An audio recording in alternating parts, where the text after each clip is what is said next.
All right, good afternoon, and thanks for clicking on to the Tuesday edition of Vogan's European Outlook. Hope everybody has enjoyed their long Easter weekend. If you have had the benefit of having it off, of course, that was actually as best to the best of my knowledge, that is the first time in my work life that I've actually had the full Easter weekend off. I've never benefited from bank holidays off, but the company that I'm currently working with and have been since November last year, you get the benefit of the bank holidays. So it was very, very nice to have the Friday and indeed the Monday off as a holiday. Did you get the chance to have the weekend off, or were you working in retail, for example, maybe hospitality, where you don't get the chance to get the time off? But if you have had the benefit of the weekend off, I hope you've enjoyed it and had some time to relax. So, in today's video, I want to look at a couple of things I've not looked at in a while. Of course, we have got a very, very warm global sea surface temperature anomaly at the moment, and I believe it is record warm for certainly the satellite era. And this could have big impacts, I think, as we go further down the road. Now, it's interesting on this peninsula here in Far East Russia, we've just seen a very, very powerful eruption of a volcano that has released this ash cloud right up into the stratosphere. It'll be interesting to see actually what kind of atmospheric response that may have. And if it does have, does it affect the summer? Probably too, or the summer's probably going to come too quickly. But it also could have impact on the upcoming winter season next year, and that is of course something that we'll have to look at even at this time of the year, even during the summer months when it's 25 degrees outside.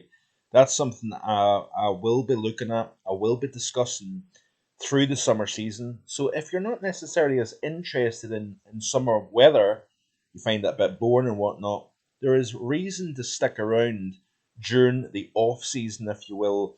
And I certainly will be looking at a lot of different things, and not just whether it's going to be a barbecue weekend coming up or whatever, or it's going to be a washout, So yeah, stick around if you're interested in weather, climate. Of course, every Sunday I've got a global weather and climate report looking at such things as sea surface temperatures, the El Nino that is likely to come on quite strong as we progress through the year.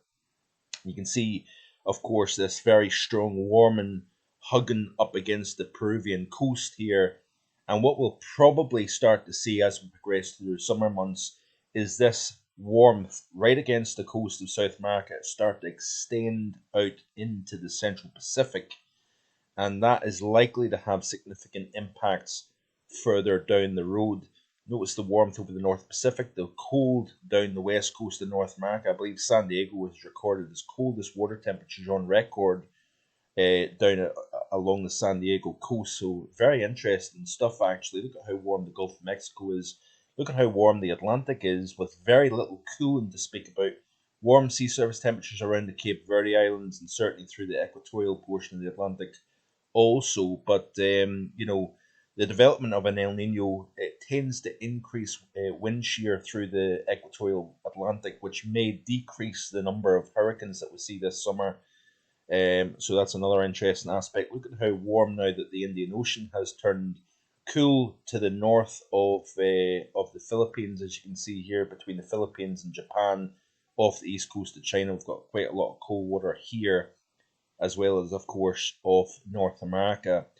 And when you look at the CFSV2 for the upcoming months, it's very interesting. Now, I am leaning towards a wet summer overall. Not necessarily cooler than average, although that is possible.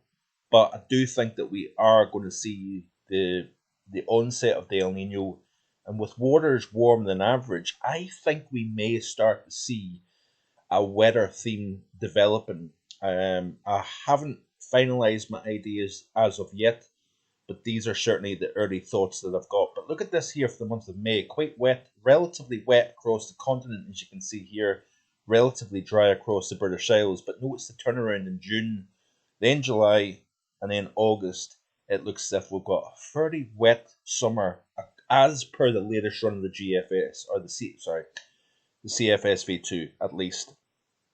So I just thought I would touch on that a little bit this morning, looking about the global sea surface temperatures and indeed the long range forecast for the upcoming summer months. But we're a long way from getting there. So of course you have to take that with a large grain of salt. Of course, looks as if, by the way, the upcoming pattern is going to change from a relatively wet, a pretty wet upcoming few days with an area of low pressure deepening off the Atlantic coast of Ireland at the moment. We'll look at that in just a second here. So certainly the upcoming 5 days, according to the GFS ensemble, is rather wet. But look at the turnaround that we have as we progress through the second period of April. And temperatures are going to be on the rise, it looks like, starting this weekend and into particularly next week. Wouldn't be surprised if we see the first low 20s of the year developing across the UK. So the upcoming 5 days is fairly cool, average to slightly below average temperatures across the UK and Ireland, as you can see here. But look at the 6 to 10 day, and we just kind of turn on the warmth, if you will.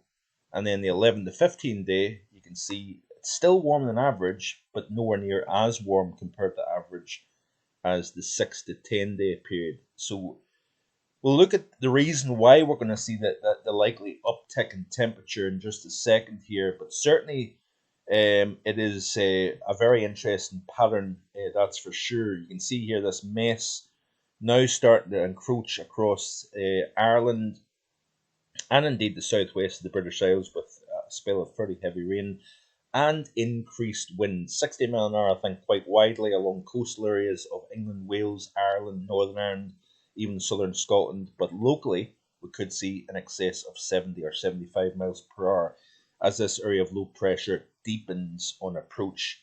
So you can see here it's at 986, 980, 977. So it is deepening off to the west of the British Isles, with a shield of moisture running ahead of that system across Ireland, across the bulk of the UK. Some fairly chilly air getting dragged in on the back side of this area of low pressure. We're actually seeing some fairly cold air coming wrapped around it, moderating over the warmer than normal seas, of course. But nonetheless, it's going to decrease what we've seen in terms of temperature over the weekend. Our top temperature was 17, slightly off what I thought it was going to be. I thought 18, possibly even 19 was a possibility during the course of the Easter weekend. But 17.1, I believe, was the highest temperature recorded both in the Greater London area as well as up in Kinlochhew in the Northwest Highlands. But I think we are going to start to see the temperatures increase through the remainder of this upcoming weekend, and particularly in the next week. We'll get there in just a second. But that area of low pressure kind of starts to deepen in place. And we've actually got two centres here, and it looks as if, the centre that's off to the west of the British Isles is taken over by this secondary centre. And that area of low pressure then kind of jumps and congregates on the west coast of Scotland.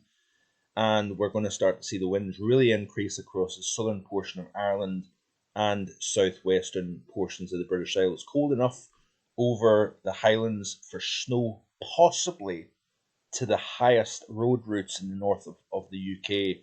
We may see some wintry precipitation. Certainly over the hills we'll get a covering, I think. And then, as you can see here, this centre continues to deepen. Now it's 971 millibars early hours of tomorrow morning. Wind and rain, and then it just becomes windy and showery across the majority of the UK and Ireland through the course of Wednesday.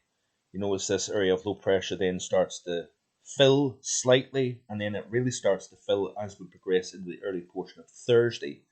But a spell midweek of cool, windy, showery conditions after a period of a few hours of heavy rainfall.